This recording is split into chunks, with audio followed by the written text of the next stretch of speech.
At 3 in the morning, a single father opens his door to find his reclusive billionaire neighbor shaking with fear. Someone just broke into her house. He's exhausted, barely surviving night shifts and raising his kid alone. But he grabs a bat anyway and steps into the dark to protect a woman he's never even spoken to. What he doesn't know yet is that this one choice, to help a stranger in the middle of the night, will pull him into a world of wealth, danger, and a past that refuses to let her go. Some doors, once opened, change everything. If you're watching from somewhere in the world right now, hit that like button and drop a comment with your city name so I can see how far this story travels. Let's get into it. Daniel Hayes woke to the sound of knocking. Not polite knocking. Not the kind that came with a neighbor borrowing sugar or a delivery guy leaving a package. This was frantic, sharp, uneven, desperate. The kind that dragged you out of sleep whether you wanted to wake up or not. He blinked in the dark, disoriented. The clock on his nightstand read 3:07 a.m. His body ached from the double shift he'd just finished at the distribution center, and his brain felt like it was swimming through mud. For a second, he thought maybe he'd imagined it. Maybe it was part of a dream he'd already forgotten. Then it came again. Louder this time.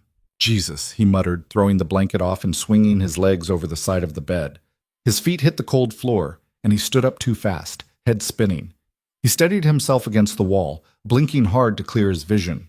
The knocking didn't stop. He crossed the small bedroom in 3 steps and glanced down the hallway toward his daughter's room. The door was still closed. Somehow, miraculously, Emma was still asleep. That kid could sleep through a freight train if she had to.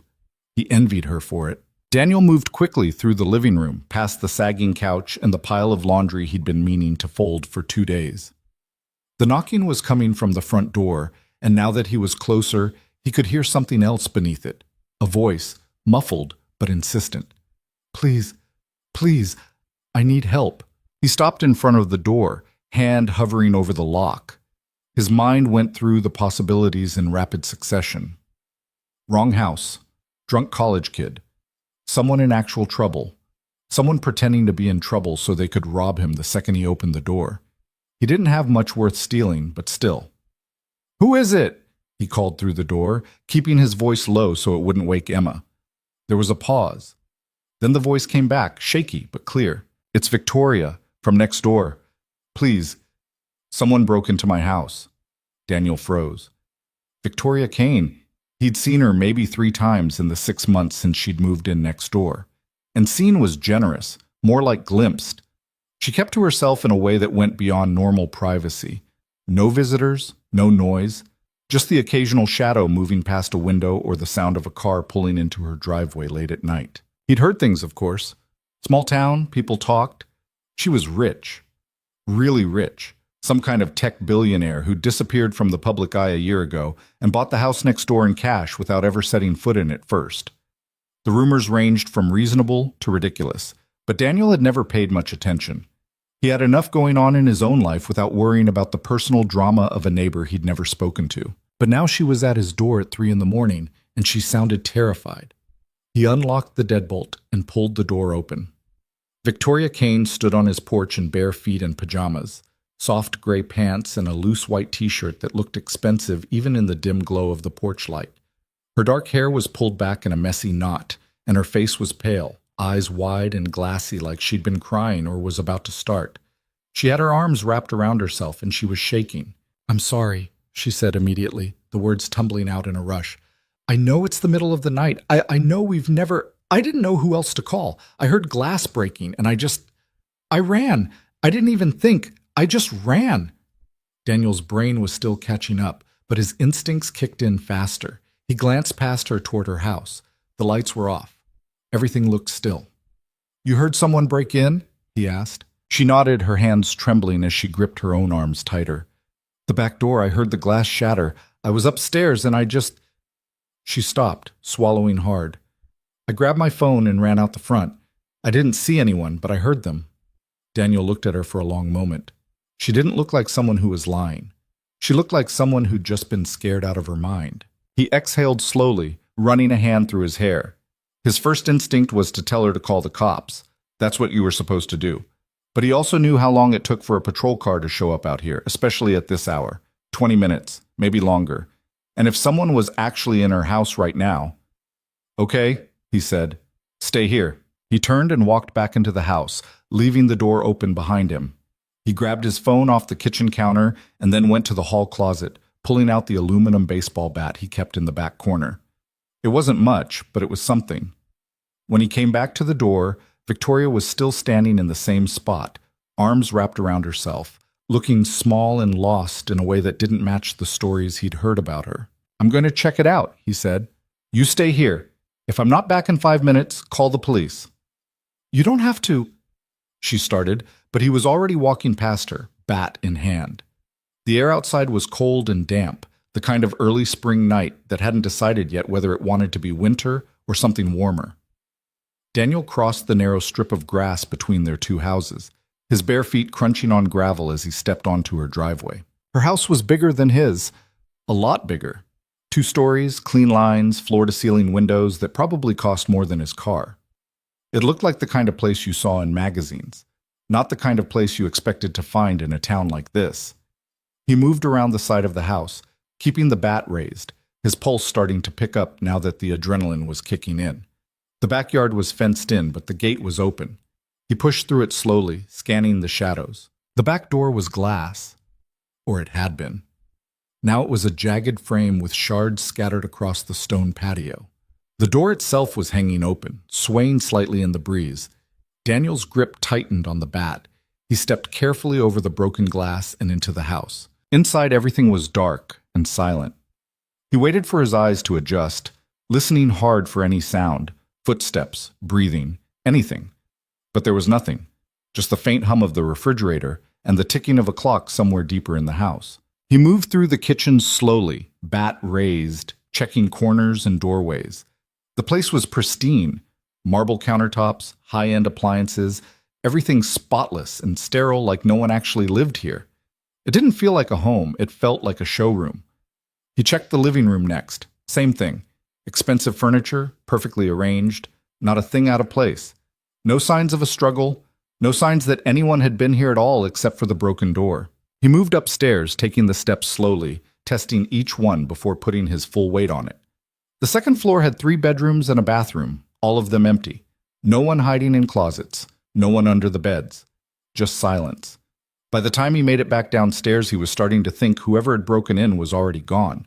Maybe they'd heard Victoria run and decided it wasn't worth the risk. Maybe they'd only been looking for a quick grab and didn't find anything worth taking. He checked the rest of the first floor, office, laundry room, pantry, and came up empty. Finally, he went back outside and circled the house one more time, checking the windows and the fence line. Nothing. No footprints in the dirt, no broken branches, no sign of anyone. When he came back around to the front, Victoria was still standing on his porch, arms wrapped around herself, watching him. Anything? She asked. He shook his head. Whoever it was, they're gone. Back door's smashed, but I didn't see anyone inside. She let out a breath, her shoulders sagging with something that looked like relief, but also exhaustion. Thank you, she said quietly. I'm sorry. I shouldn't have dragged you into this. It's fine, Daniel said. He glanced back at her house, then at her. She still looked shaken. You call the cops? She hesitated. Not yet. He frowned. You should. Even if they're gone, you need a report, insurance and all that. I know. She looked down at her hands. She stopped, then shook her head. Never mind, you're right. I'll call them. There was something off about the way she said it, but Daniel didn't push. It wasn't his business. You got somewhere you can stay tonight? He asked. Friend? Family? She shook her head. No, not really. He looked at her for a long moment. She was still shaking, still pale, still looked like she might fall over if the wind picked up. You can crash on my couch, he said before he could talk himself out of it.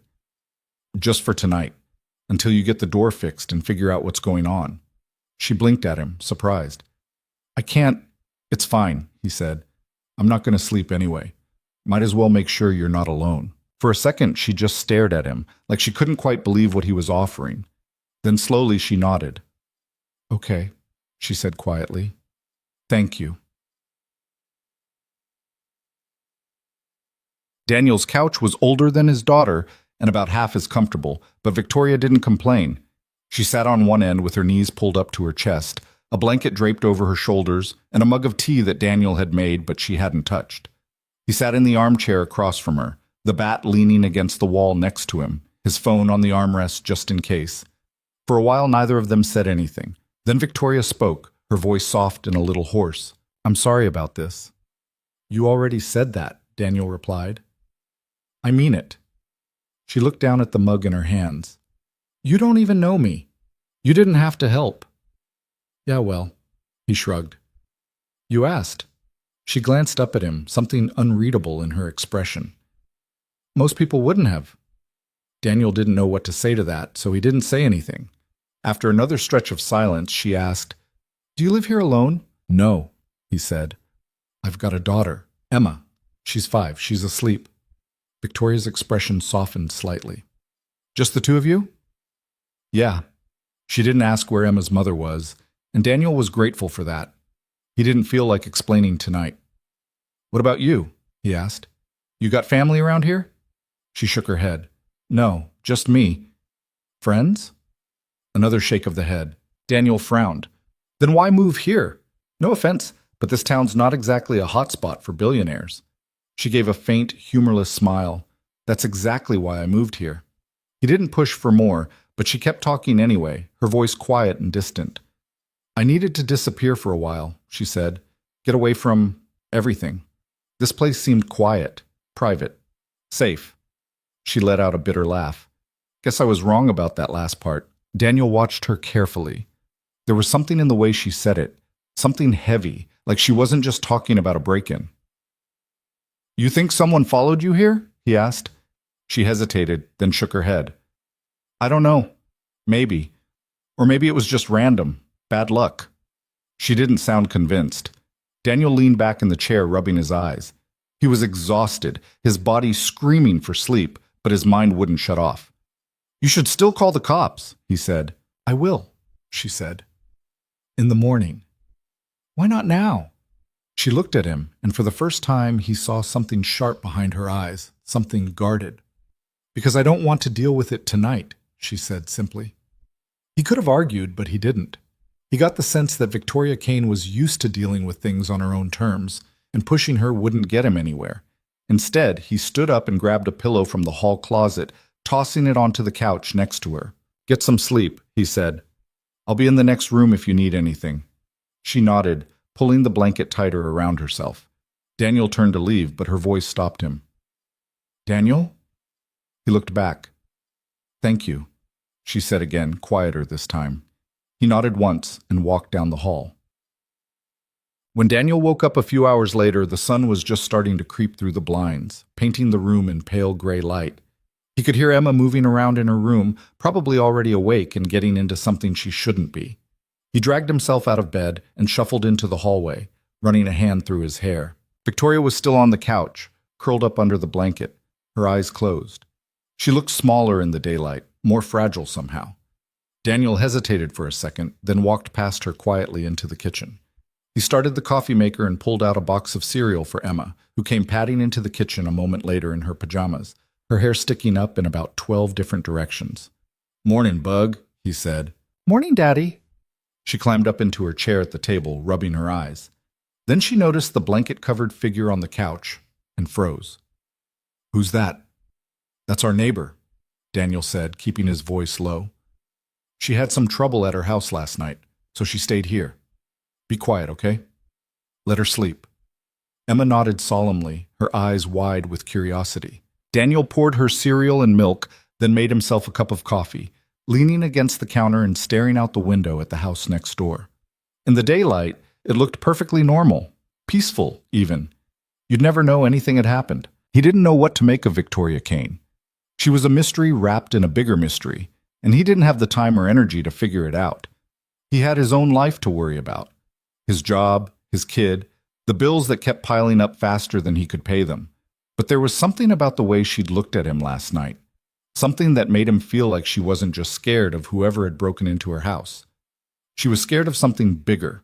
And Daniel Hayes, who barely had his own life together, had somehow just become part of it. Victoria woke to the smell of coffee and the sound of a child's voice asking questions in a loud whisper. For a moment, she didn't remember where she was. Then it all came back in a rush, the sound of breaking glass, the panic, the run across the dark yard to the only house with a light on, the man who'd opened the door without hesitation. She sat up slowly, the blanket falling away from her shoulders. Her body ached like she'd been running for miles, even though she'd barely moved. That's what fear did to you. It crawled into your muscles and stayed there. The little girl at the kitchen table was staring at her now, wide-eyed and curious. She had her father's dark hair and the kind of face that looked like it smiled a lot. "Hi," the girl said. "Hi," Victoria replied, her voice rough from sleep. Daniel appeared in the doorway, a mug of coffee in one hand. He looked tired, really tired, but he gave her a small nod. "Morning," he said. "Coffee?" "Please." He poured her a cup and brought it over, setting it on the coffee table in front of her. She wrapped her hands around it, letting the heat seep into her palms. "Thanks," she said, "for everything." "Don't worry about it." He sat down in the armchair again, the same spot he'd been in last night. "You sleep okay?" She nodded, even though it wasn't really true. She'd slept in fits and starts, waking up every time the house made a sound, every time a car passed outside. "I should go," she said, starting to stand. "Hang on." Daniel held up a hand. "You check your house yet?"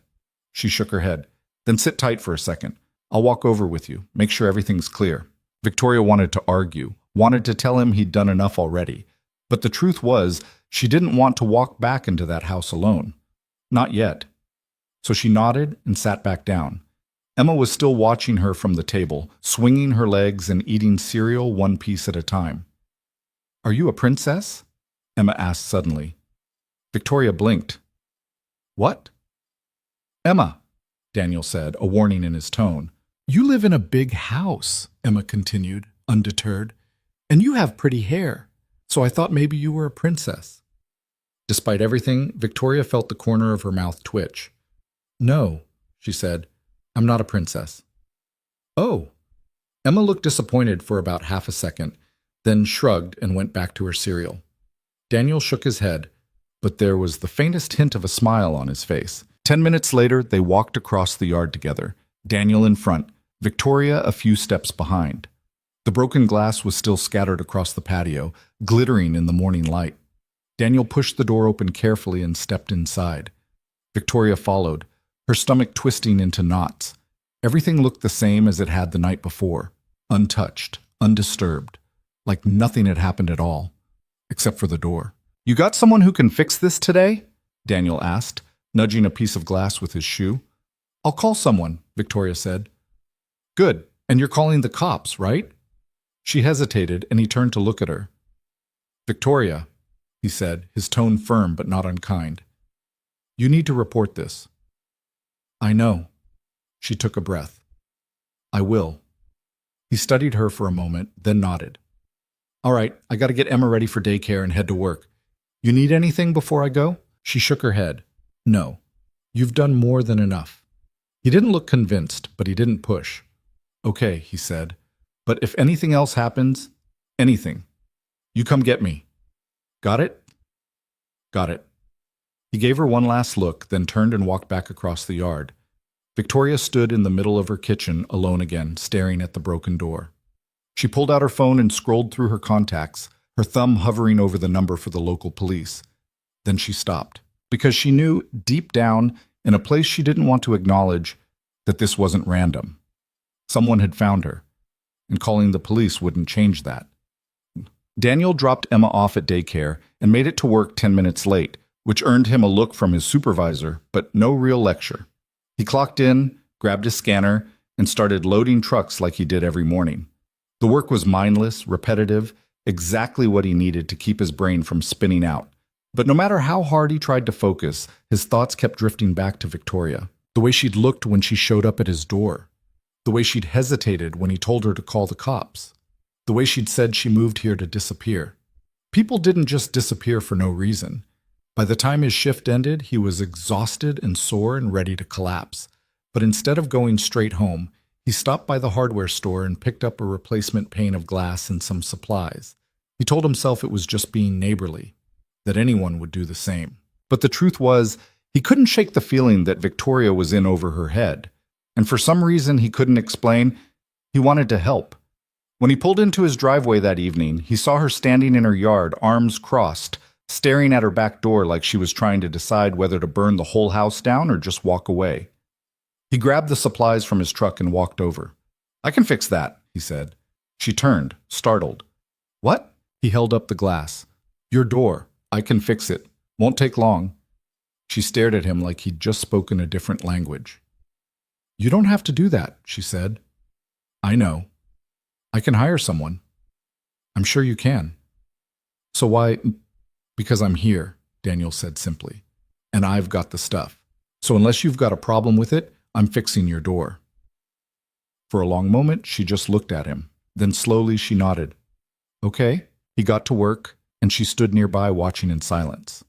It didn't take long, maybe 20 minutes, to pull out the broken glass, fit the new pane, and seal it up. It wasn't perfect, but it would hold. When he was done, he stepped back and wiped his hands on his jeans. "There," he said. "Good as new. Well, good enough anyway." "Thank you," Victoria said quietly. He shrugged. "No problem." She hesitated, then said, "Can I ask you something?" "Sure." "Why are you doing this?" Daniel looked at her, caught off guard by the question. "Doing what?" he asked. "Helping me. You don't know me.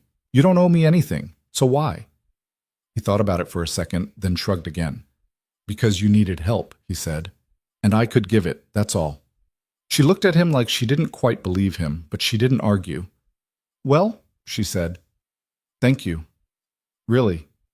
He nodded, picking up the leftover supplies. "You gonna be okay tonight?" he asked. "Yeah," she said. "I think so." "All right. But if you're not, if you hear anything, see anything, you come get me. I mean it." "I will."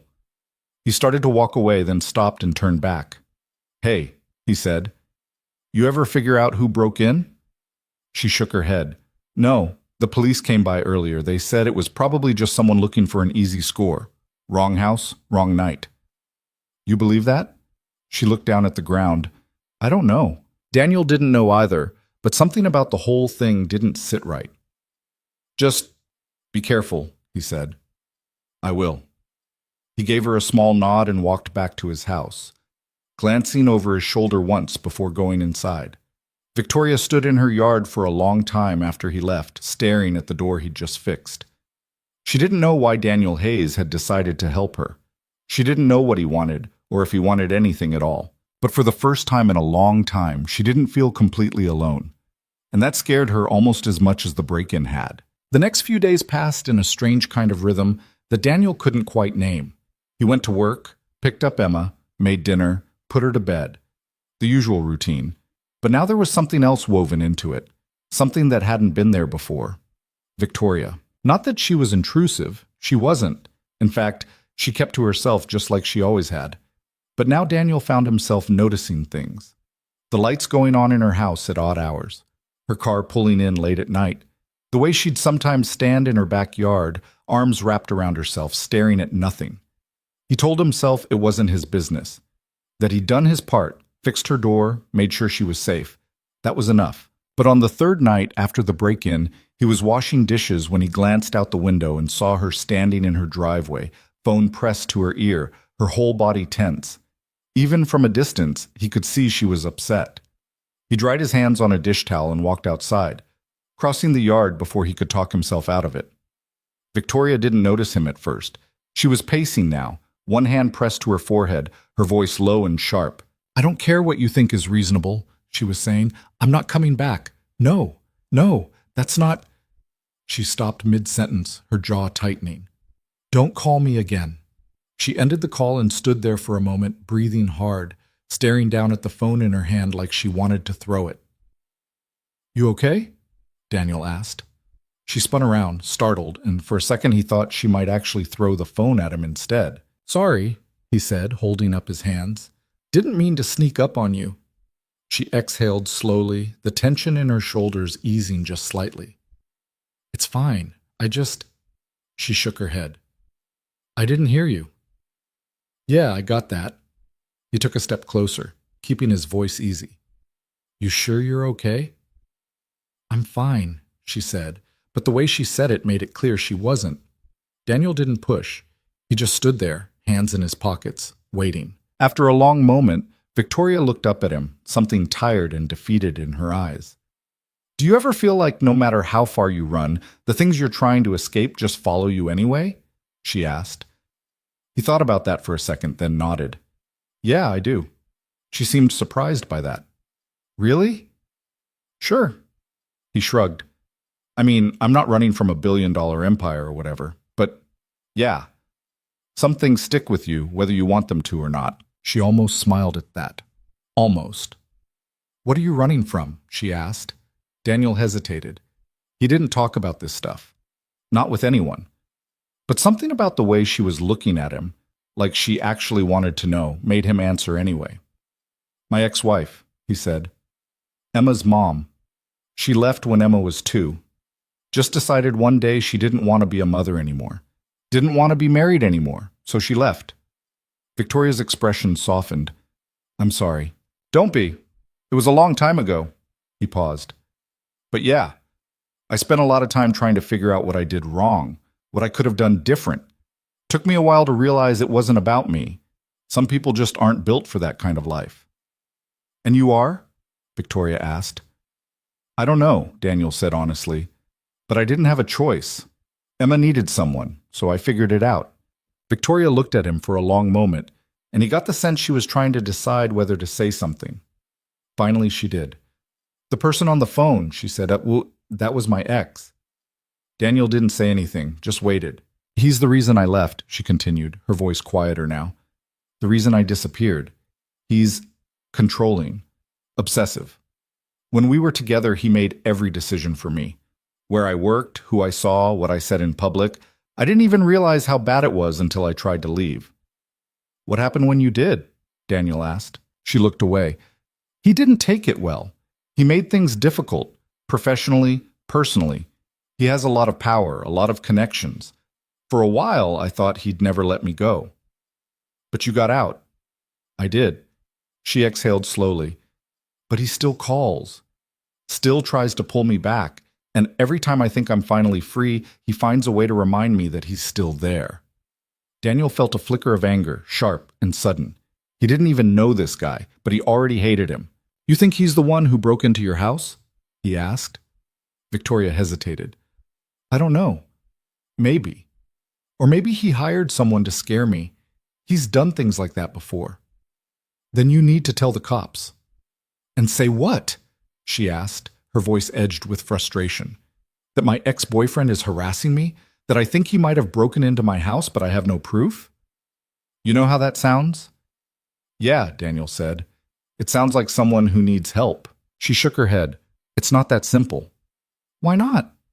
Because people like him don't get held accountable, she said, her voice sharp now. They're too rich, too connected, too good at making themselves look like the victim. I've been through this before, Daniel. I know how it ends. He didn't have an answer for that, because she was probably right. They stood there in silence for a moment, the night air cold and still around them. Then Daniel said, You can't just let him keep doing this. I'm not, Victoria said. I'm here, aren't I? I left. I started over. I'm trying. I know, he said. But trying isn't enough if you're still scared. She looked at him, something raw and vulnerable in her eyes. I don't know how not to be. Daniel didn't know what to say to that. So instead, he just said, You want to come inside? Have some coffee or something? You look like you could use it. Victoria blinked, surprised. I don't want to. You're not imposing, he said. Emma's already asleep.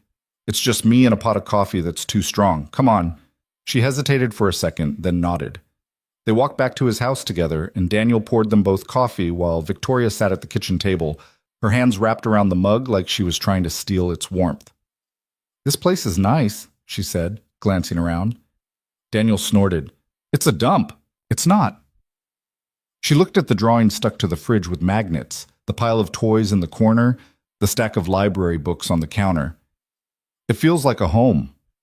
He didn't know how to respond to that, so he just took a sip of his coffee. Can I ask you something? Victoria said after a moment. Sure. Why are you being so nice to me? Daniel frowned. What do you mean? I mean exactly what I said. You don't know me. You have your own life, your own problems. So why do you keep helping? He thought about it, then shrugged. I don't know. Guess I figure everyone needs someone in their corner, and it seems like you don't have a lot of people in yours. Victoria looked down at her coffee. I don't. Then there you go. She was quiet for a long time after that, and Daniel let the silence stretch. He'd learned a long time ago that sometimes people needed space to think, to process, without someone trying to fill every gap with words. Finally, Victoria said, Thank you. You keep saying that. Because I mean it. He nodded, and they sat there together, drinking coffee in a kitchen that smelled like dish soap and crayons, while the rest of the world stayed quiet outside. When Victoria finally left, it was past midnight. Daniel walked her to the door and watched as she crossed the yard back to her house, her silhouette disappearing into the dark. He didn't know what he was doing, didn't know if he was helping or just getting himself tangled up in something he didn't understand. But he couldn't walk away. Not yet. The next morning, Daniel woke up to Emma jumping on his bed, her small hand shaking his shoulder. Daddy, wake up! We're going to be late! He groaned and pulled the pillow over his head. 5 more minutes, Bug. No, you said we're getting pancakes today. That got his attention. He cracked one eye open and looked at her. I said that? Yes. She nodded emphatically. You promised. He had no memory of promising pancakes, but he also knew better than to argue with a 5-year-old who had her heart set on something.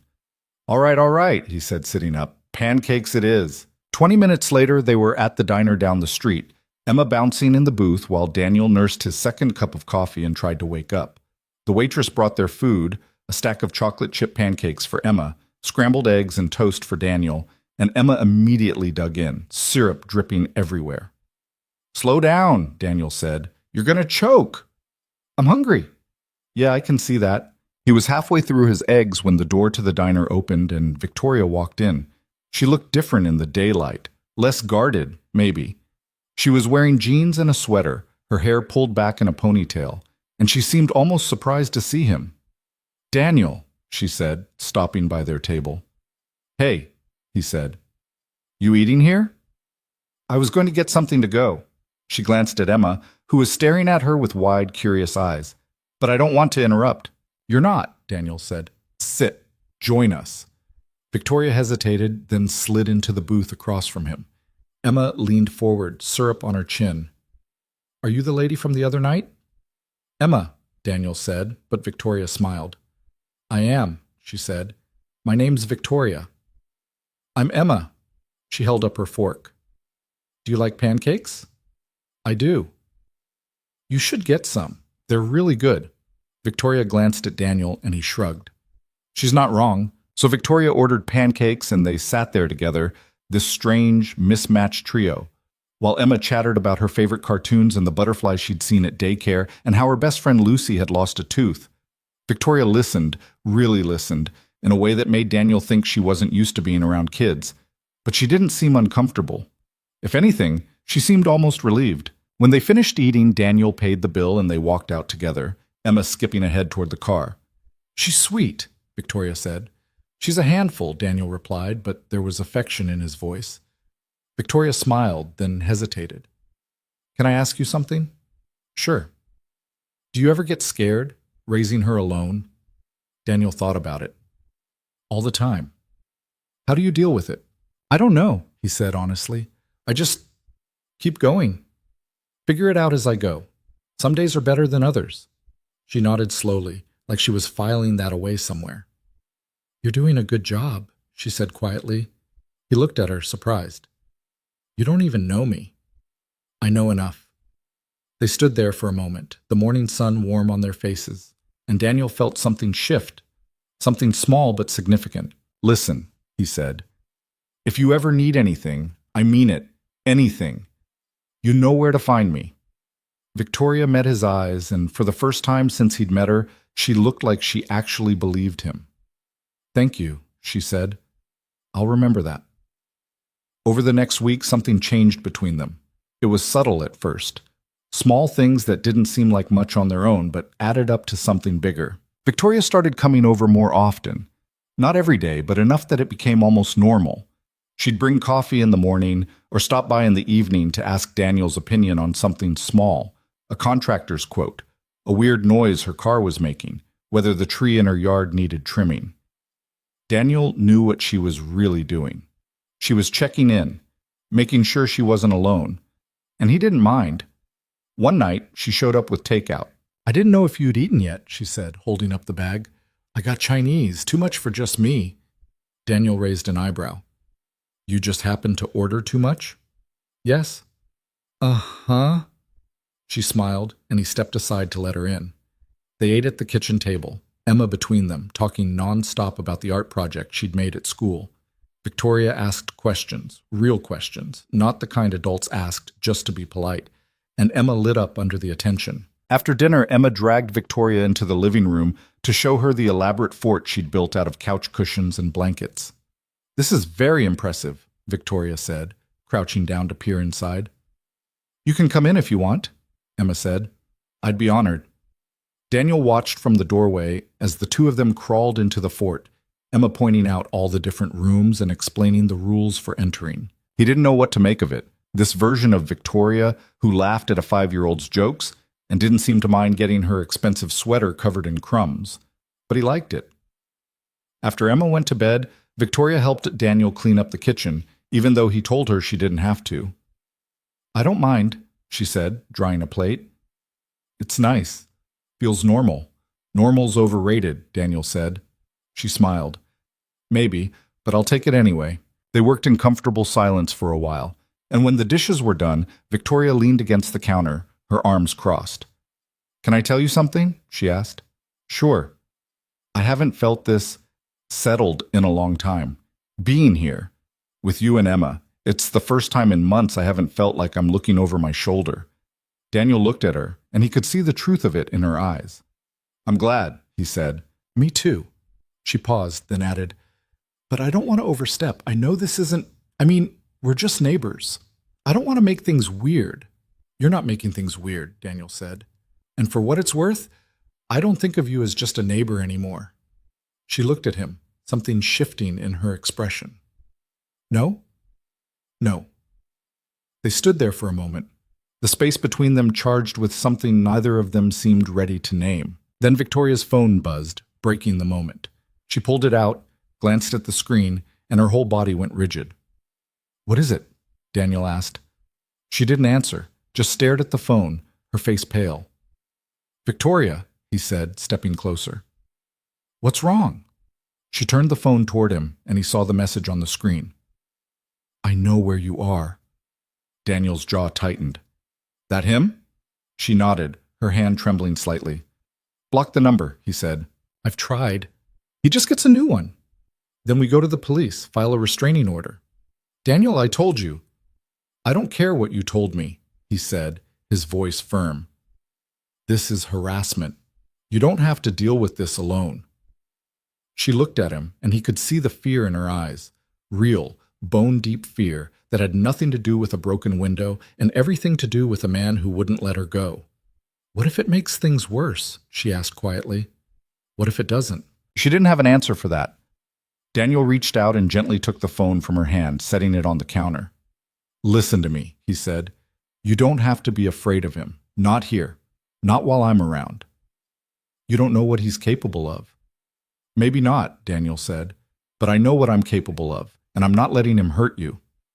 Victoria stared at him, her eyes searching his face like she was trying to decide whether to believe him. Then, slowly, she nodded. "Okay," she said quietly.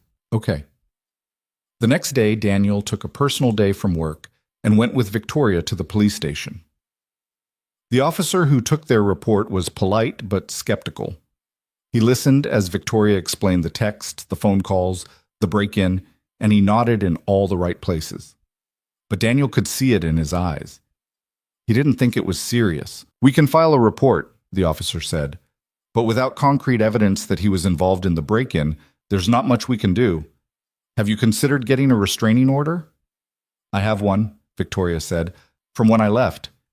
He violated it twice. Nothing happened." The officer sighed. "I understand your frustration, ma'am, but unless he makes an explicit threat or shows up in person, our hands are tied." Daniel felt his temper flare. "So you're saying she has to wait until he does something worse?" I'm saying we need evidence to act on, the officer said, his tone hardening slightly. We can't arrest someone based on a feeling. Victoria put a hand on Daniel's arm, her touch light but grounding. It's fine, she said quietly. Thank you for your time. They left the station and Daniel was still fuming when they got back to the car. That's bullshit, he said. I know. They should be doing more. They can't, Victoria said, not without proof. And he's too smart to give them any. Daniel gripped the steering wheel, his knuckles white. So what do we do? We keep going, she said. What else can we do? He looked at her, and he saw the exhaustion in her face, the weight of carrying this alone for so long. We make sure you're not alone, he said. That's what we do. She met his eyes, and something in her expression softened. Thank you, she said. Stop thanking me. I can't help it. That night, Daniel installed a new security system at Victoria's house. Motion sensors, cameras, the works. It wasn't top of the line, but it was better than nothing. Victoria watched him work, handing him tools when he needed them, asking questions about how it all worked. You didn't have to do this, she said. Yeah, I did. Why? He looked at her, and for once, he didn't have a quick answer. Because I care, he said finally, about what happens to you. I don't know when that started, but it did. So yeah, I had to. Victoria stared at him, and he saw something in her eyes, something vulnerable and unguarded. I care too, she said quietly. They stood there in her living room, the space between them suddenly feeling much smaller. Daniel opened his mouth to say something. He didn't even know what, but before he could, his phone rang. He pulled it out, glanced at the screen. Daycare. Hang on, he said, answering. Hello? Mr. Hayes, this is Linda from Little Sprouts. Emma's running a fever. You need to come pick her up. I'll be right there. He hung up and looked at Victoria apologetically. I gotta go. Emma's sick. Go, she said. I'll finish up here. You sure? I'm sure. Go take care of your daughter. He hesitated for a second, then nodded and headed for the door. But before he left, he turned back. Lock the doors, he said, and call me if anything happens. Anything. I will. He drove to the daycare, his mind still half on Victoria, half on Emma. When he got there, Emma was sitting in the nurse's office, her face flushed and her eyes glassy. Hey, Bug, he said, crouching down in front of her. How you feeling? My tummy hurts, she said in a small voice. All right. Let's get you home. He signed her out and carried her to the car, her small body hot against his chest. By the time they got home, she was half asleep, so he put her straight to bed and sat beside her, stroking her hair until she drifted off. He stayed there for a while, watching her breathe, feeling the familiar weight of worry settle over him. Being a parent meant living in a constant state of low-level panic. Every fever, every cough, every scraped knee felt like the end of the world until it wasn't. But he wouldn't trade it, not for anything. When he finally went back to the living room, he found a text from Victoria. System's all set. Thank you again. Hope Emma's okay, he typed back. She'll be fine, just a bug. You good? Yeah. Locked up tight. Good. Sleep well. You too. He set his phone down and leaned back on the couch, exhaustion pulling at him. He didn't know what he was doing with Victoria. Didn't know where this was going or if it was going anywhere at all. But he knew one thing. He wasn't walking away. Emma's fever broke by morning, but Daniel kept her home from daycare anyway. She spent most of the day curled up on the couch with her favorite blanket, watching cartoons while Daniel worked from his laptop at the kitchen table, answering emails and rescheduling the shifts he'd missed. Around noon, there was a knock at the door. Daniel opened it to find Victoria standing there with a grocery bag in her arms. I brought soup, she said, and crackers and ginger ale. I wasn't sure what she'd want. He blinked at her, surprised. You didn't have to do that. I know? She shifted the bag slightly. Can I come in? Yeah, of course. She stepped inside and Emma's head popped up from the couch. Victoria, she said, her voice hoarse but excited. Hey, sweetheart, Victoria said, setting the bag on the counter. I heard you weren't feeling well. I had a fever, Emma said proudly, like it was an accomplishment. That sounds terrible. Victoria walked over and sat on the edge of the couch. Are you feeling better now? Emma nodded. A little. Daddy gave me medicine. Good. I brought you some soup. Do you like chicken noodle? Emma's eyes lit up. Yes. Victoria glanced at Daniel. Is it okay if I heat some up for her? Yeah, he said. Go ahead. She went to the kitchen and started unpacking the bag. Soup, crackers, ginger ale, and a stuffed bear with a little get-well-soon ribbon tied around its neck. Daniel watched her, something warm and unfamiliar settling in his chest. You really didn't have to do all this, he said quietly. I wanted to.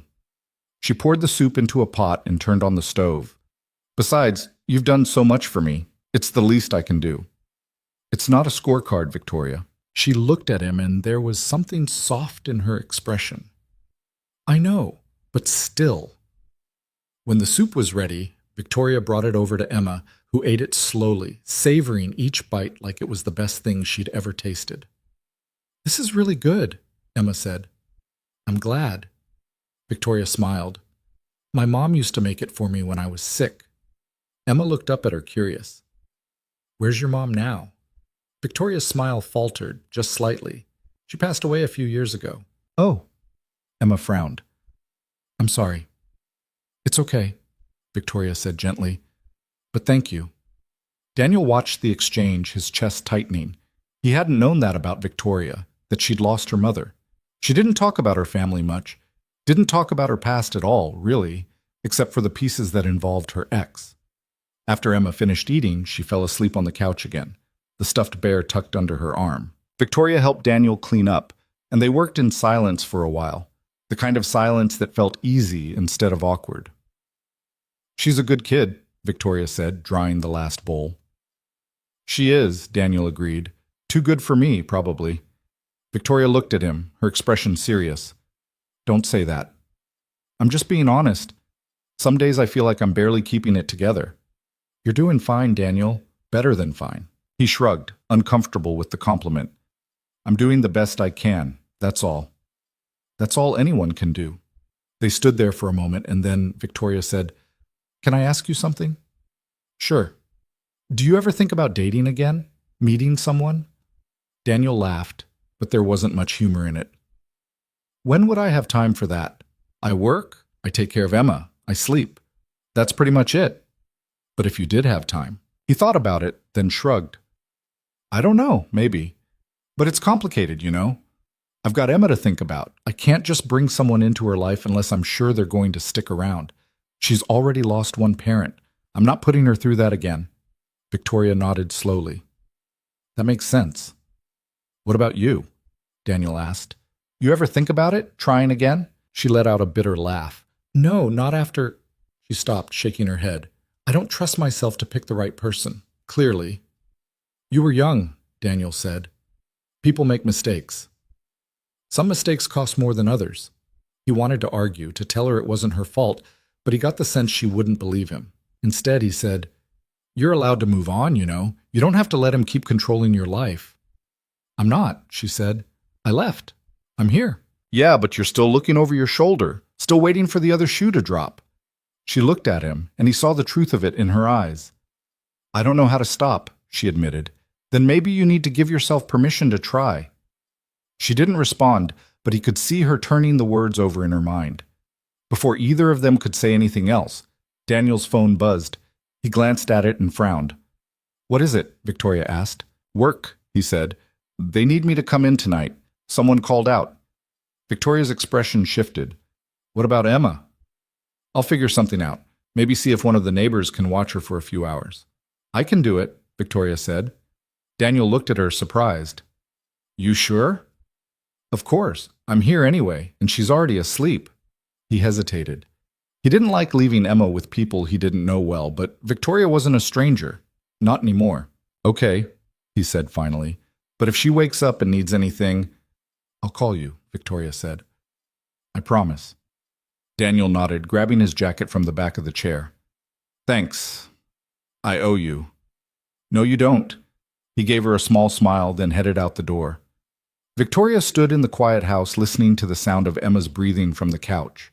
She felt a strange sense of calm settle over her, something she hadn't felt in a long time. This was what normal felt like. This was what safety felt like, and she wasn't ready to let it go. Emma woke up an hour later, groggy and disoriented. She looked around, her eyes landing on Victoria, and for a second she seemed confused. "Where's Daddy?" she asked. "He had to go to work for a little bit," Victoria said gently. "But he'll be back soon. I'm going to stay with you until he gets home. Is that okay?" Emma nodded, rubbing her eyes. "Okay. Are you hungry? Thirsty? Can I have some juice?" "Of course." Victoria went to the kitchen and poured a small cup of apple juice, bringing it back to Emma. The little girl drank it slowly, her eyes half closed. "Do you want to watch a movie?" Victoria asked. Emma perked up slightly. "Can we watch Frozen?" Victoria smiled. "Sure." She found the movie on the streaming service and started it, settling onto the couch next to Emma. The little girl leaned against her, and Victoria felt a strange warmth spread through her chest. She couldn't remember the last time she'd felt needed like this. Useful. Important in a way that had nothing to do with money or power or what she could do for someone. It was just her and this little girl watching a movie about a princess and her sister, and it was enough. When Daniel got home just after midnight, he found them both asleep on the couch. Emma curled up under her blanket, Victoria sitting upright with her head tilted back, one arm draped protectively over Emma's shoulders. He stood there for a moment, just looking at them, and something in his chest tightened. He didn't know what this was, didn't know what it meant. But he knew he didn't want it to end.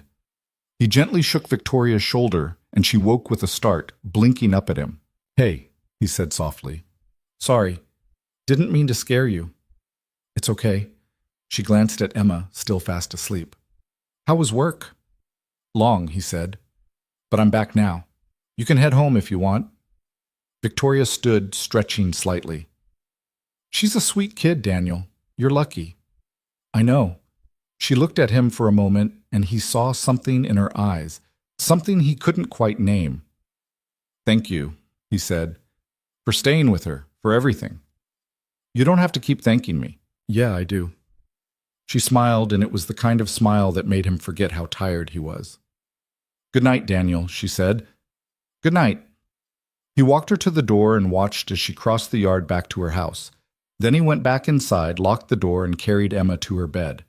As he tucked her in, she stirred slightly, mumbling something he couldn't quite make out. "What's that, Bug?" he whispered. "I like Victoria," she said, her voice thick with sleep. "Yeah," Daniel said quietly. "Me too." The next few days passed without incident. Daniel went back to work, Emma went back to daycare, and Victoria seemed to settle into a rhythm that involved stopping by more often than not. She brought coffee in the mornings, helped Emma with a school project about butterflies, fixed the leaky faucet in Daniel's bathroom without being asked. It was strange, this new normal, but it was also nice. Then, one evening, everything changed. Daniel was in the kitchen making dinner when he heard a car pull up outside. He glanced out the window and froze. A sleek black sedan was parked in Victoria's driveway, and a man in an expensive suit was stepping out. Daniel didn't recognize him, but something about the way he moved, confident, entitled, like he owned the place, set off alarm bells. He wiped his hands on a dish towel and walked to the window, watching as the man approached Victoria's front door. Before the man could knock, the door opened. Victoria stood there, her face pale, her whole body rigid. Daniel couldn't hear what they were saying, but he could see the tension in Victoria's posture, the way she held the door like a shield between herself and the man. The man stepped closer, and Victoria took a step back. That was all Daniel needed to see. He turned to Emma, who was coloring at the table. "Stay here, Bug. I'll be right back." "Okay, Daddy." He walked out the front door and crossed the yard, his heart pounding in his chest. As he got closer, he could hear the man's voice, smooth, calm, but with an edge underneath. "You can't keep avoiding me, Victoria. We need to talk." "There's nothing to talk about," Victoria said, her voice tight. "I told you to leave me alone." "You don't mean that." "Yes, I do." The man sighed like he was dealing with a petulant child. "Victoria, be reasonable. You're throwing away everything we built together because of some misguided idea that you're better off alone. You're not. You need me." "No, I don't." "Yes, you do. And deep down, you know it." Daniel stepped up onto the porch. She said leave her alone. The man turned, his expression shifting from annoyance to cool appraisal as he looked Daniel up and down. "And who are you?" he asked. "A friend," Daniel said evenly.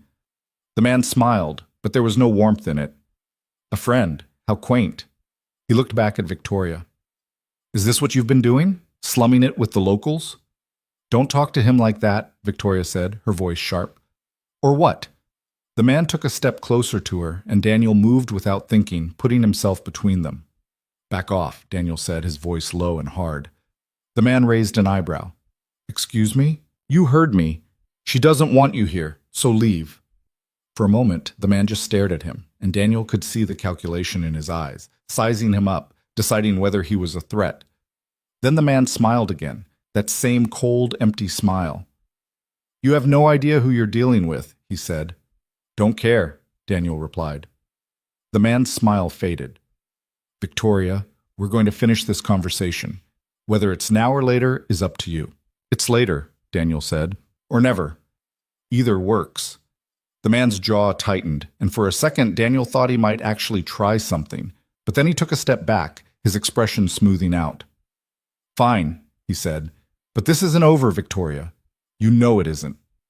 He turned and walked back to his car, getting in without another word. A moment later, the engine roared to life, and he pulled out of the driveway, disappearing down the street. Daniel waited until the car was out of sight before turning to Victoria. She was shaking, her arms wrapped around herself, her face pale. You okay? He asked. She nodded, but her eyes said otherwise. Come on, he said gently. Let's get you inside. She didn't argue. She just turned and walked into the house, and Daniel followed, closing the door behind them. Inside, Victoria sank onto the couch, her hands trembling. That was him, wasn't it? Daniel asked. Your ex. She nodded. What did he want? Me, she said quietly. He wants me back. He always wants me back. Daniel sat down next to her, his anger still simmering just below the surface. He can't just show up like that, he said.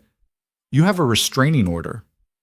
It expired last month, she said. I didn't renew it. I thought if I stayed quiet, stayed hidden, he'd move on. I was wrong. Daniel ran a hand through his hair, frustration building in his chest. You need to get another one. Today. It won't stop him, she said. He doesn't care about rules. He thinks he's above them. Then we make him care. She looked at him, something desperate in her eyes. How? Daniel didn't have an answer, but he knew one thing. This wasn't over, not by a long shot. That night, Daniel couldn't sleep. He lay in bed, staring at the ceiling, his mind racing. He kept seeing the way Victoria's ex had looked at her, like she was something he owned, something he had every right to take back. And he kept thinking about the way Victoria had looked afterward. Broken, scared, like all the progress she'd made had been erased in a single conversation. Around 2 a.m, he gave up on sleep and got out of bed. He walked to the window and looked out at Victoria's house. The lights were on. He grabbed his phone and texted her. You okay? A minute later, she replied. Can't sleep. Me either. Want company? There was a long pause, then, yeah. He pulled on a sweatshirt and walked over, knocking softly on her door. She opened it almost immediately, and he could see she'd been crying. Hey, he said. Hey. They stood there for a moment, and then she stepped aside to let him in.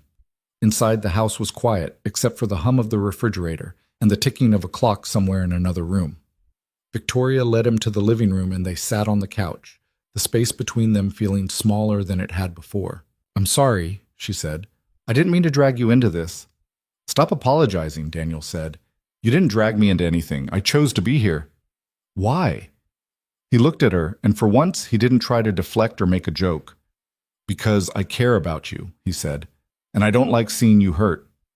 She stared at him, her eyes red and glassy, and he saw something shift in her expression. I care about you too, she said quietly. More than I should.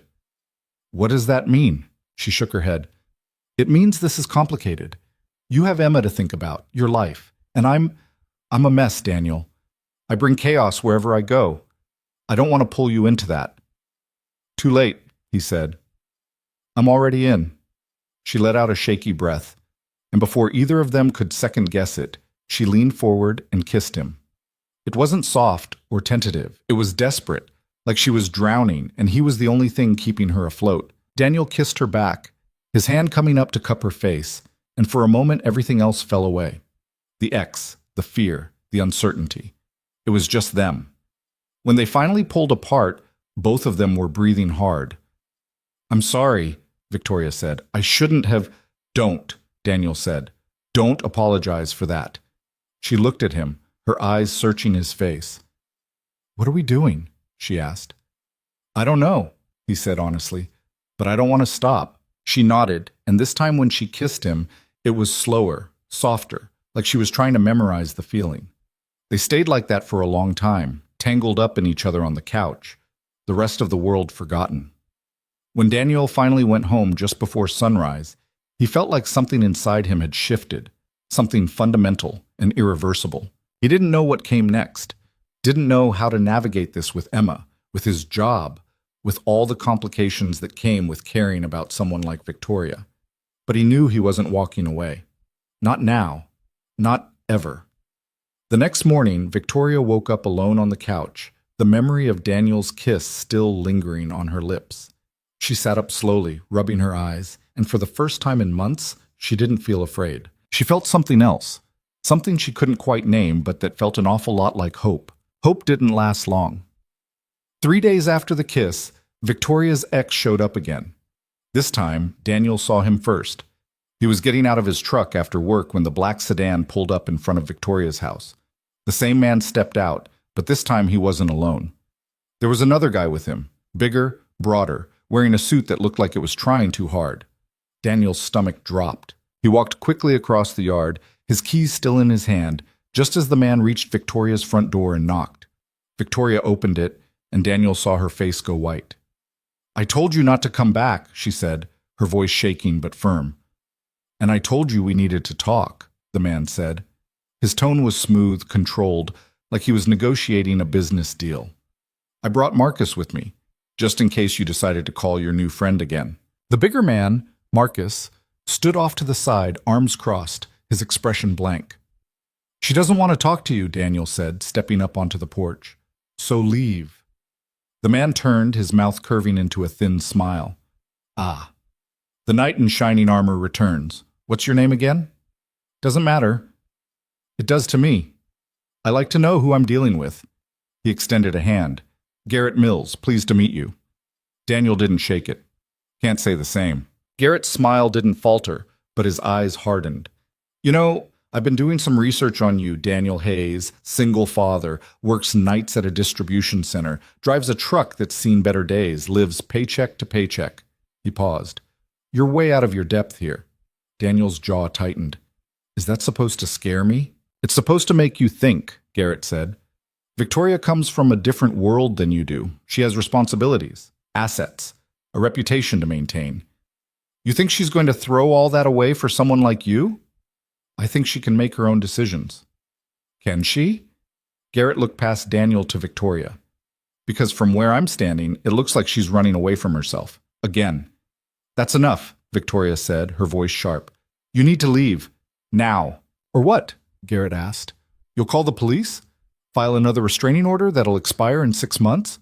We both know how this ends, Victoria. You always come back." "Not this time." Garrett studied her for a long moment, then sighed like he was dealing with a stubborn child. "Fine," he said. "I'll go. But I'm not done with this conversation, and neither are you." He turned to Daniel. "You should think carefully about what you're getting into. Victoria has a habit of burning bridges. It'd be a shame if you got caught in the fire." He walked back to the car, Marcus following silently behind him. As they pulled away, Daniel turned to Victoria. She was gripping the doorframe so hard her knuckles were white. "You okay?" he asked. "No," she said. "I'm not." She stepped back into the house, and Daniel followed, closing the door behind them. Inside, Victoria paced back and forth, her hands shaking. "He knows who you are," she said. "He looked you up. That means he's serious." "I don't care if he's serious," Daniel said. "He doesn't get to intimidate you, or me." "You don't understand what he's capable of." "Then tell me." She stopped pacing and looked at him, her eyes red. "He ruins people, Daniel. Anyone who gets in his way. He's done it before. He'll do it again." "How?" "However he needs to. He has lawyers, investigators, connections everywhere. He can make your life hell without ever breaking the law. Daniel felt a cold weight settle in his stomach. What's he going to do? Get me fired? Maybe. Or maybe he'll dig into your past, find something to use against you, make it so you can't see Emma anymore. Daniel's blood ran cold. He wouldn't. He would, Victoria said, because that's what he does. He finds what matters to you and he takes it away. For the first time since this whole thing started, Daniel felt real fear. Not for himself, for Emma. Then what do we do? He asked quietly. Victoria sank onto the couch, her head in her hands. I don't know. Daniel sat down next to her, his mind racing. He dealt with plenty of problems in his life. Money problems, custody problems, problems that felt like they'd never end. But this was different. This was a man with resources, with power, who wanted something and didn't care who he hurt to get it. Maybe you should give him what he wants, Daniel said, the words tasting like ash in his mouth. Victoria's head snapped up. What? Not actually, he said quickly, but make him think you're considering it. Buy us some time to figure out what to do. You want me to lie to him? I want you to survive this, Daniel said. And if that means playing along for a little while, then yeah, that's what I want. Victoria stared at him, and he could see the conflict in her eyes. I can't do that, she said finally. If I give him even an inch, he'll take everything. That's how it works with him. Then we go to the police. Again, tell them he's harassing you. They won't do anything, not without proof. Then we get proof. Record him the next time he shows up. And what happens when he figures it out? Victoria asked. When he realizes I'm trying to build a case against him, you think he'll just walk away? Daniel didn't have an answer for that. They sat in silence for a long time, the weight of the situation pressing down on both of them. Finally, Victoria said, You should stay away from me. Daniel looked at her. What? You should stay away, she repeated, her voice cracking. Before this gets worse. Before he does something to you or Emma. I'm not worth it, Daniel. Don't say that. It's true. She stood up, wrapping her arms around herself. I've been nothing but trouble since the day I showed up at your door. You've been kind to me, kinder than I deserve, but I can't keep dragging you into this. You're not dragging me into anything, Daniel said, standing as well. I'm choosing to be here. Then stop choosing, she said, her voice rising. Because sooner or later Garrett's going to hurt you, and I can't live with that. That's not your decision to make. Yes, it is. Her eyes were wet now, tears spilling down her cheeks. Don't you get it? Everyone who gets close to me ends up paying for it. My friends, my family, everyone. I won't let that happen to you, or to Emma. Daniel crossed the room and took her by the shoulders, forcing her to look at him. Listen to me, he said. I'm not going anywhere. I don't care what he does. I don't care what it costs. You're not alone in this. Not anymore. You don't know what you're saying. Yeah, I do. She looked up at him, and for a moment he thought she was going to argue.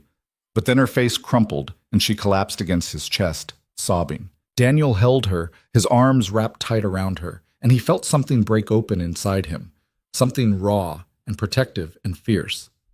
He didn't know how to fight a man like Garrett Mills, didn't know how to protect Victoria from someone with that much power. But he'd figure it out. He had to. The next morning, Daniel woke up to a text from an unknown number. Stay away from Victoria Kane. This is your only warning. He stared at the message, his jaw clenched, then deleted it without responding. He wasn't going to be intimidated.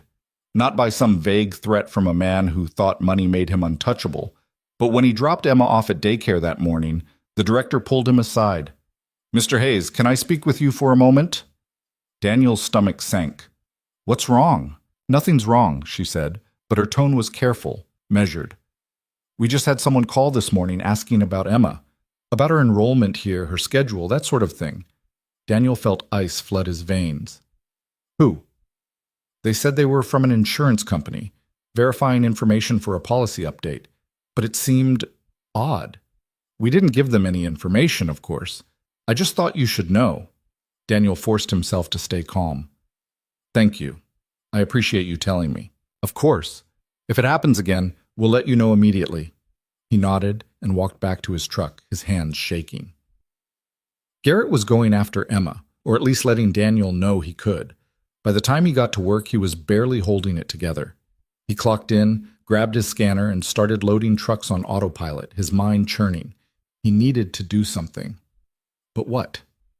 At lunch, he called Victoria. "Hey," she said when she picked up. "Everything okay?" "No," he said. "Someone called Emma's daycare this morning, asking about her." There was a long silence on the other end. "Victoria?" "I'm here," she said, her voice tight. "It was him, wasn't it?" "I don't know, but I'm guessing." "I'm so sorry, Daniel. Don't," he interrupted. "Don't apologize. Just help me figure out what to do." "I don't know what to do," she said, and he could hear the desperation in her voice. "I've been thinking about it all night. I don't know how to stop him." Daniel leaned against the side of his truck, staring out at the parking lot. "Then maybe it's time we stop trying to play defense." "What do you mean?" "I mean, maybe we need to make him back off. Make it not worth his time to keep coming after you." "How?" "I don't know yet, but I'll figure it out." There was another silence, and then Victoria said, "Daniel, please don't do anything stupid." Define stupid. "You know what I mean." He did, but he also knew that sitting around waiting for Garrett to make the next move wasn't an option. "I'll call you later," he said. "Daniel?" He hung up before she could finish. That night, after he put Emma to bed, Daniel sat at his kitchen table with his laptop and started digging. He didn't know much about Garrett Mills, but the internet did. It didn't take long to find him. CEO of a tech company, board member of half a dozen others, investor in everything from real estate to startups. His net worth was listed in the hundreds of millions, and his face appeared in dozens of articles, always smiling, always confident, always in control. Daniel kept digging. He found interviews, profiles, old news stories. And then he found something interesting. 3 years ago, Garrett's company had been involved in a lawsuit. A former employee had accused him of misconduct, harassment, intimidation, wrongful termination. The case had been settled out of court, the details sealed. Daniel clicked through a few more links and found 2 more similar cases. Both settled. Both sealed. He sat back in his chair, his mind racing. This wasn't just about Victoria. This was a pattern. He grabbed his phone and called her. "Hey," she said, "what's going on?" "I found something," he said. "Your ex. He's been sued before, multiple times, always for the same stuff, harassment, intimidation, always settled out of court." There was a pause. "I didn't know that. Did he ever do anything like that while you were together?" "Not to me," she said, "but there were rumors, people who worked for him who left suddenly. I never asked too many questions." "Maybe you should start," Daniel said, "because if we can find other people he's done this to, people who'd be willing to talk—" "They won't," Victoria interrupted. "That's the whole point of the settlements. He makes them sign NDAs. They can't talk about it." "Not legally, maybe, but that doesn't mean they won't." Victoria was quiet for a long moment. Then she said, "You think we could build a case against him?" "I think we could try. That would take time. Months, maybe. And in the meantime, we keep you safe," Daniel said, "and we make sure he knows we're not backing down." "How?" "I'm still working on that part." She let out a shaky laugh. "You're insane, you know that?" "Yeah," he said. "I've been told." They talked for a while longer, throwing around ideas, most of them bad. But by the time they hung up, Daniel felt like they at least had a direction. It wasn't much, but it was something. The next day, Garrett showed up again. This time, Daniel was ready. He was outside working on his truck when the black sedan pulled up. Garrett stepped out, alone this time, and walked across the yard toward Victoria's house. Daniel wiped his hands on a rag and intercepted him. "She doesn't want to see you," he said. Garrett stopped, his hands in his pockets, his expression calm. "I wasn't asking permission." "Yeah, well, I'm not giving you a choice," Garrett smiled. "You know, I admire your persistence. Really, I do. But you're fighting a losing battle here." "Maybe," Daniel said. "But I'm still fighting." "For what?" Garrett asked.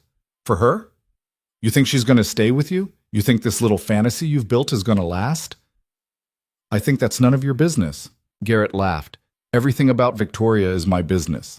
We built a life together, a company, a future. She doesn't get to just walk away from that because she's having some kind of crisis." She already did. No, Garrett said, his smile fading. She ran. And sooner or later, she's going to realize that running doesn't solve anything. When that happens, I'll be there, and you won't. Daniel took a step closer, his jaw tight. You need to leave. Now. Or what? Garrett asked, his voice soft and dangerous. You'll hit me? Go ahead. I've got a lawyer on speed dial. You'll be in jail before the bruise even forms. Daniel forced himself to stay calm. I'm not going to hit you, but I'm going to make sure everyone knows exactly what kind of person you are. Garrett raised an eyebrow. Is that a threat? It's a promise. For a moment, they just stared at each other, the tension thick enough to cut. Then Garrett smiled again. Good luck with that. He turned and walked back to his car, and Daniel watched him go, his heart pounding. He didn't know if what he'd just done was brave or stupid, probably both, but he meant what he'd said. He was going to find a way to stop Garrett Mills, whatever it took. When he turned around, Victoria was standing on her porch, her face pale. You shouldn't have done that, she said. Probably not. He's going to come after you now.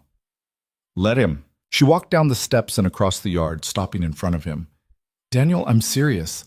He's not going to let this go. Neither am I.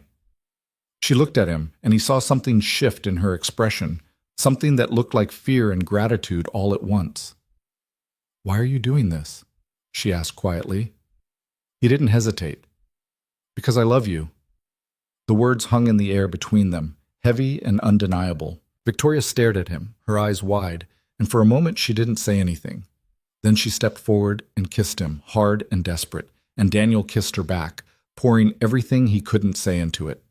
When they finally pulled apart, both of them were breathing hard. I love you too, she whispered. And for the first time in a long time, Daniel felt like maybe, just maybe, they had a chance. That night, they sat together in Victoria's living room, the curtains drawn, the house locked up tight. What do we do now? Victoria asked. We fight, Daniel said. Together. She nodded, her hand finding his. Together, she repeated. And in that moment, Daniel knew that whatever came next, they'd face it side by side. Fighting back turned out to be harder than either of them expected. The first step was finding the people Garrett had hurt before. Daniel spent his nights after Emma went to bed combing through old news articles, court filings, anything he could find online. Victoria helped when she could, but most of the names were buried under legal settlements, an ND. As that made reaching out nearly impossible. Then 2 weeks after their confrontation with Garrett, Victoria got a call from a number she didn't recognize. Hello? Is this Victoria Kane? The voice on the other end was female, cautious. Yes, who is this? My name is Lauren Chen. I used to work for Garrett Mills. I heard through a mutual contact that you were looking for people who've had issues with him. Victoria's heart raced. I am. Can we meet? They met at a coffee shop 2 towns over, somewhere Garrett wouldn't think to look. Lauren was in her early 30s, composed but visibly nervous.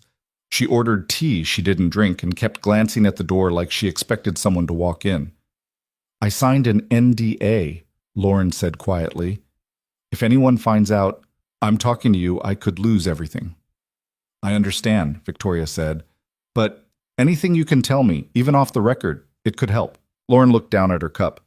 He made my life hell for 6 months. I was his assistant. I was good at my job. But when I told him I was engaged, he changed.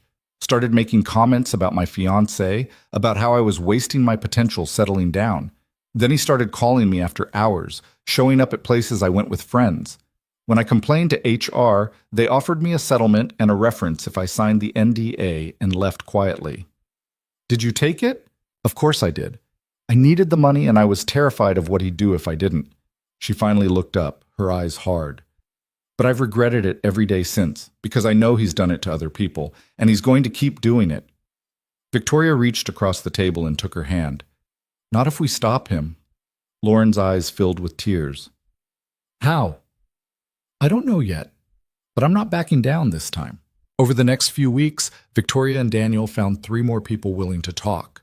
None of them could go on the record, but they shared their stories, patterns of control, manipulation, retaliation. Garrett's methods were consistent: isolate, intimidate, and when that didn't work, bury them in legal fees until they gave up.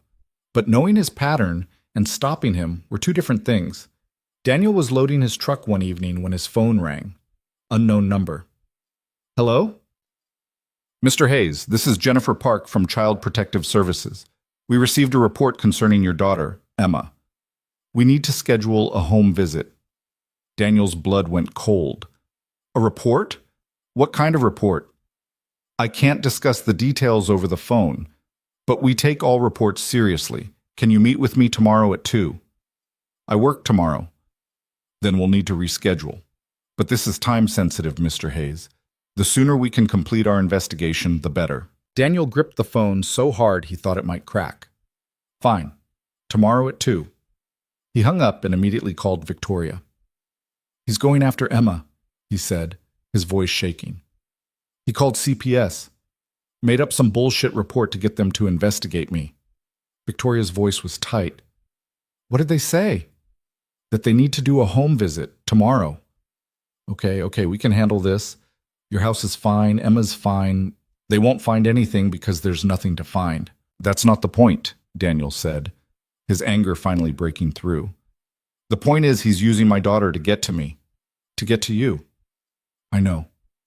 I can't let him do this, Victoria. I can't. You won't, she said. We're going to end this, I promise. But promises were easier than action. The CPS worker showed up the next day, a tired-looking woman in her 40s with a clipboard and a sympathetic expression.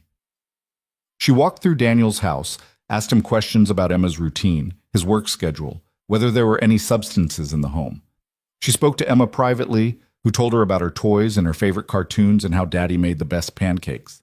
When it was over, the worker closed her notebook and gave Daniel a small, weary smile. Everything looks fine, Mr. Hayes. I'll file my report and close the case. I'm sorry you had to go through this. Can I ask who made the report? It was anonymous. Of course it was. She hesitated, then said quietly, For what it's worth, I see a lot of these calls. Custody disputes, angry exes, people trying to weaponize the system. It's awful, and I'm sorry. But you're doing a good job. Don't let anyone tell you otherwise. Daniel nodded, unable to speak past the knot in his throat. After she left, he sat on the couch and put his head in his hands. Emma climbed up next to him, her small hand patting his shoulder. Are you sad, Daddy? No, Bug. I'm just tired. Do you want to watch cartoons with me?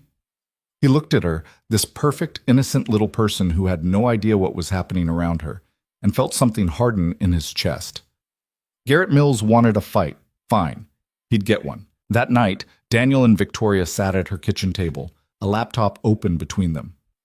We're not going to win this by playing nice, Daniel said. We need to hit him where it hurts. How? His reputation. He's built this image of himself, successful, untouchable. If we can crack that, if we can show people who he really is, he loses his power. Victoria frowned. You want to go public? I want to make enough noise that he can't ignore it. Maybe we can't get the people he's hurt to go on the record, but we can make people ask questions, start digging, put pressure on him. That's risky. Everything about this is risky. She looked at him, and he saw the fear in her eyes, but also something else, determination. Okay, she said, let's do it. They started small. Victoria reached out to a journalist she'd known years ago, someone who'd written about tech industry misconduct before. She pitched the story carefully, no names yet, just the outline. A pattern of harassment, settlements, NDAs. A powerful man who'd built an empire on the backs of people too scared to speak up. The journalist was interested. Within a week, she'd contacted 2 of the people Victoria and Daniel had found. Both agreed to speak anonymously. The article went live on a Friday morning, and by that afternoon it had been shared thousands of times. Garrett's company issued a statement denying everything, called it a smear campaign, threatened legal action. But the damage was done. 2 more former employees came forward, then 3 more. The story grew, and with it, the scrutiny. Garrett's board called an emergency meeting. Investors started asking questions. And then, one evening, Garrett showed up at Victoria's house.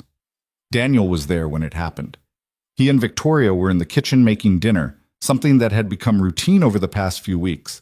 When the doorbell rang, Victoria froze. I'll get it, Daniel said. He opened the door to find Garrett standing there, and for the first time since Daniel had met him, the man didn't look composed. He looked furious. "I want to talk to Victoria," Garrett said. "Not happening. This is her house, and I'm not letting you in." Garrett's jaw tightened. "You think you've won? You think ruining my reputation is going to make any of this go away?" "I think it's a start." "You have no idea what you've done," Garrett said, his voice low and dangerous. "That article, those lies, they're going to cost me millions. My board is talking about removing me. Do you understand that?" "Good," Daniel said. Garrett took a step forward, and Daniel tensed, ready for whatever came next. But before anything could happen, Victoria appeared behind Daniel. "Garrett," she said, her voice steady. "It's over. You need to leave." "Over?" Garrett laughed, but there was no humor in it. "You think I'm just going to walk away after everything I did for you? Everything we built?" "You didn't build anything for me," Victoria said. "You built a cage, and I'm done living in it." "You're making a mistake." "No," she said. "I made a mistake when I stayed with you as long as I did, but I'm not making that mistake again." Garrett stared at her, and Daniel saw something crack in his expression, something raw and desperate. "You can't do this," Garrett said, his voice breaking. "We're supposed to be together. That's how this was supposed to work." "That's not how anything works," Victoria said. "You can't force someone to love you. You can't control them into staying. I tried to tell you that, but you wouldn't listen. So now I'm done telling you. I'm just done." For a long moment, Garrett just stood there, his hands clenched at his sides. Then he turned and walked away. Daniel watched him get into his car and drive off, and he felt the tension drain out of his body all at once. Victoria leaned against the doorframe, her eyes closed. "Is it really over?" she asked quietly. "I don't know," Daniel said, "but I think we just took a big step." The fallout from the article continued for weeks. Garrett's company launched an internal investigation. His board forced him to step down as CEO.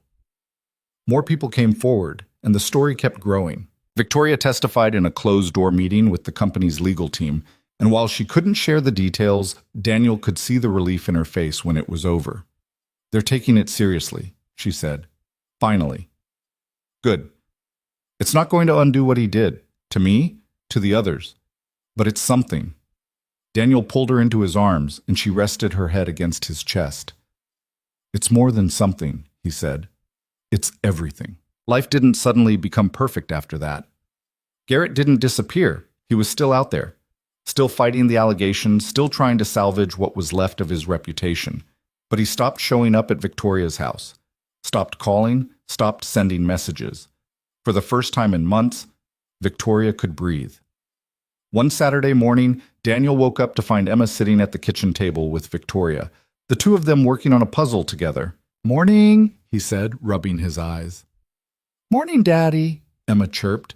"Victoria's helping me with the princess puzzle." "I can see that." Victoria looked up at him and smiled, and Daniel felt something warm settle in his chest. This was what normal looked like. This was what safety felt like. Later that afternoon, they took Emma to the park. She ran ahead, climbing on the playground equipment while Daniel and Victoria sat on a bench watching her. "Can I ask you something?" Victoria said. "Sure." "What happens now?" "With us, I mean." Daniel looked at her. "What do you want to happen?" She hesitated, then said, "I want this. Whatever this is. I want to keep it." "So do I." "But it's complicated. You have Emma to think about, and I'm still figuring out who I am without Garrett, without all of that." "That's okay," Daniel said. "We'll figure it out together." She looked at him, her eyes searching his face. "You make it sound so simple." "Maybe it is," he said. "Maybe we've been overthinking it." She laughed softly. "Maybe." Emma ran over, breathless and grinning. "Daddy, can Victoria come to dinner with us tonight?" Daniel looked at Victoria, who smiled. "I'd love to," she said. They went to the diner, the same one they'd gone to weeks ago, back when this was all just beginning. Emma ordered pancakes, even though it was dinner time, and Victoria didn't argue. They sat in the booth, eating and talking and laughing, and for a little while the rest of the world fell away. On the way home, Emma fell asleep in the back seat, and Daniel carried her inside while Victoria followed. After he tucked Emma into bed, he found Victoria standing in the living room, looking at the photos on the wall, pictures of Emma, of Daniel's parents, of moments captured over the years. "You have a good life here," she said quietly. "I do," Daniel agreed, "but it's better with you in it." She turned to look at him, and he saw tears in her eyes. "I don't know what I did to deserve you," she said. "You didn't have to do anything," he said. "You just had to show up." She closed the distance between them and kissed him, slow and soft, and full of something Daniel couldn't quite name but knew he never wanted to lose. When they pulled apart, she rested her forehead against his. "I love you," she whispered. "I love you too." And in that moment, Daniel realized that everything, the fear, the fights, the uncertainty, had been worth it. Because this was what love was. It wasn't perfect. It wasn't easy. It was messy and complicated and terrifying. But it was real. And it was theirs. 3 months later, Victoria sold her house. Not because she was running, but because she didn't need a fortress anymore. She found a smaller place just down the street from Daniel, close enough that Emma could walk over whenever she wanted, far enough that they each had their own space. It wasn't a grand gesture. It wasn't a fairy tale ending. It was just two people choosing to build something together, one day at a time. Daniel helped her move in, and Emma helped by carrying pillows and declaring which room should be the princess room. When the boxes were unpacked and the furniture was in place, they sat on Victoria's new couch, the three of them, and ordered pizza. Emma fell asleep between them, her head on Victoria's lap, and Daniel looked at the two people who had somehow become his whole world. "You okay?" Victoria asked quietly. "Yeah," Daniel said. "I'm okay." And he meant it. Because here's the thing about fear, it doesn't just disappear. It doesn't magically go away because you want it to. But it does get smaller when you stop facing it alone. Daniel had been alone for a long time. He'd convinced himself that was the only way to do it, that asking for help was weakness, that needing someone made you vulnerable. But Victoria had taught him something different. She taught him that vulnerability wasn't weakness, it was courage. It was opening the door at 3 a.m. when someone knocked. It was standing firm when a man with more power and money than you could imagine tried to tear you down. It was choosing to love someone even when it was hard, even when it was scary, even when you didn't know how it would end. And maybe that was the point. Maybe love wasn't about knowing how things would end. Maybe it was about showing up anyway. Victoria had shown up that night, terrified and alone, and Daniel had chosen to help her. And in helping her, he'd found something he didn't even know he was missing. A partner, a friend, someone who saw all his flaws and loved him anyway. Someone who made him want to be better, not for her, but for himself. Emma stirred in her sleep, mumbling something about butterflies, and Victoria smiled down at her, brushing a strand of hair from her face. "She's amazing," Victoria said softly. "She is," Daniel agreed. "You're a good dad." "I try." Victoria looked at him, and he saw something in her eyes that made his chest ache in the best way. "You're a good man, Daniel Hayes," she said. "Don't ever forget that." He didn't know what to say to that, so he just reached over and took her hand. They sat like that for a long time, the three of them, while the sun set outside and the world kept turning. And for the first time in a long time, Daniel felt like everything was going to be okay. Not perfect, not easy, but okay. And sometimes okay was enough. Sometimes okay was everything. Because at the end of the day, life wasn't about the big moments. It wasn't about the dramatic showdowns or the perfect endings. It was about the small things, the quiet things, the choice to keep going even when it was hard, the choice to open the door when someone knocked, the choice to love even when it scared you. Daniel had made that choice the night Victoria showed up at his door. And every day since, he'd kept making it, not because it was easy, but because it was worth it, because she was worth it, and so was he.